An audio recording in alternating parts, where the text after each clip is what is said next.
इकडे तृणमूल नंतर आता काँग्रेस आणि राष्ट्रवादी शरदचंद्र पवार पक्षाच्या विलीनीकरणाच्या चर्चा सुरू झालेल्या आहेत आणि या पार्श्वभूमीवर काँग्रेसनं राष्ट्रवादी शरदचंद्र पवार पक्षाला विलीनीकरणाचा प्रस्ताव दिल्याची माहिती सूत्रांकडून मिळते। तर या संदर्भात काल सुप्रिया सुळे यांनी एक सूचक वक्तव्य केलं होतं आणि आता पाऊस पडला तर मी छत्री किंवा रेनकोट घेईन, आधी पाऊस तर होऊ द्या मग बघूया असं वक्तव्य सुप्रिया सुळे यांनी केलं। यानंतर काँग्रेसनं राष्ट्रवादी शरदचंद्र पवार पक्षाला विलीनीकरणाचा प्रस्ताव दिल्याची चर्चा रंगली आहे आणि याचबाबत विचारलं असता नाना पटोलेंनी भाष्य केलंय। राष्ट्रवादीला काँग्रेसमध्ये विलीनीकरणाचा प्रस्ताव होता असं विधान पटोलेंनी केलंय।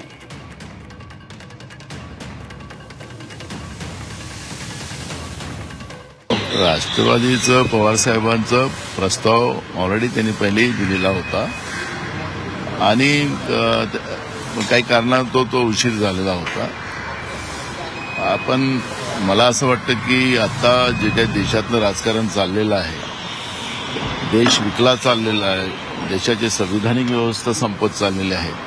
अशा वेळेस मताचं विभाजन जे केलं होते मोठ्या प्रमाणात ते थांबवण्यासाठी आणि देश वाचवण्यासाठी आणि देशाचं संविधान वाचवण्यासाठी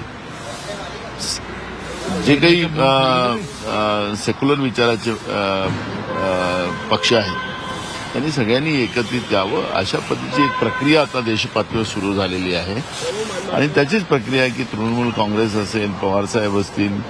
हे सगळेजण आता काँग्रेसच्याच सोबत यायचा आणि विलीनीकरण करायचं असं एक मानसिकता आणि त्या पद्धतीचा